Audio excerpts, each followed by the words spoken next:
मेरी कमर, हाय रे। लगता है दोबारा कमर में लचक आ गई। अभी तो 4 दिन पहले ठीक हुई थी। एक तो ठंड ने नाक में दम कर रखा है, ऊपर से अब ये कमर का दर्द और।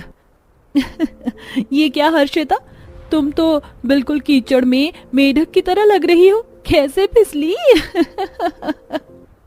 अच्छा, तुम्हें मैं कीचड़ के मेढक की तरह लग रही हूँ? अभी बताती हूँ तुम्हें। हर्षिता जाह्नवी का हाथ पकड़ती है और उसे भी अपने साथ कीचड़ में खींच लेती है। ये तुमने क्या किया? मैं अभी तो नहा कर आई थी और तुमने मुझे कीचड़ में सना दिया। अब मुझे इतनी ठंड में दोबारा नहाना पड़ेगा। अब आया ना मजा? बड़ा हंस रही थी ना मुझ पर। पहले तो कीचड़ में सिर्फ एक ही मेढक था, लेकिन अब देखो 2-2 मेढक हैं।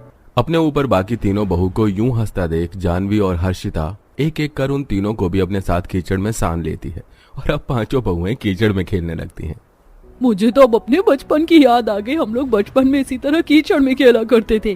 वो तो ठीक है, लेकिन मुझे तो ठंड लगनी शुरू हो गई। चलो जल्दी से उठो, शाम होने को आई है, हमें नहाना भी है।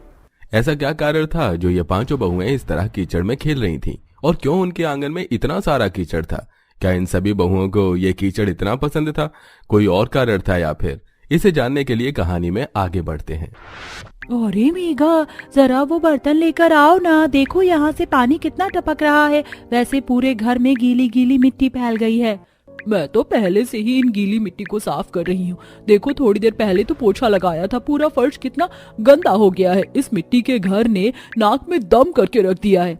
अरे यार, अभी तो खाना बनाया था। देखो सारी गीली मिट्टी खाने के बर्तन में गिर गई। सारा खाना खराब हो गया। अब दोबारा से खाना बनाना पड़ेगा। आपने तो आज मेरी मनपसंद दाल बनाई थी, लेकिन सब खराब हो गई। मुझे तो बहुत जोर से भूख भी लग रही है। ये पांचों बहुएं इस मिट्टी के छोटे से घर में रहती थीं। गर्मियों में तो इनमें से कोई परेशानी नहीं थी, लेकिन जब भी बारिश का मौसम या ठंड में बारिश होती तो इन्हें काफी परेशानी होती। हल्की ओस या थोड़ी बहुत बारिश की वजह से ही इनकी मिट्टी की छत से बार बार पानी टपकने लगता है और सारे घर के अंदर मिट्टी मिट्टी हो जाती है। ये क्या, रात के 9 बज गए हैं और तुम लोगों ने अभी तक खाना नहीं बनाया? जल्दी खाने का शौक है ना, तो इस घर की मरम्मत करवा लो। आज थोड़ी बहुत बारिश की वजह से ही घर में मिट्टी का ढेर सारा पानी जमा हो गया था। चूल्हा भी गीला हो चुका है। घर साफ करते करते ही शाम से रात कब हो गई पता नहीं चला। अरे घर की थोड़ी बहुत तो मरम्मत करवा लो। कब तक इस मिट्टी के घर में रहना होगा? अरे भाग्यवान, कुछ समय की तो बात है। ठंड तो बस 2-3 महीने की होती है, तो क्या हुआ? ये तो यूं ही गुजर जाएंगे। चलो आज तुम लोग खाना बनाना रहने दो, हम बाहर जाकर दाल रोटी ले आते हैं। पांचों बहुएं जानती थी कि उनके पतियों को समझाने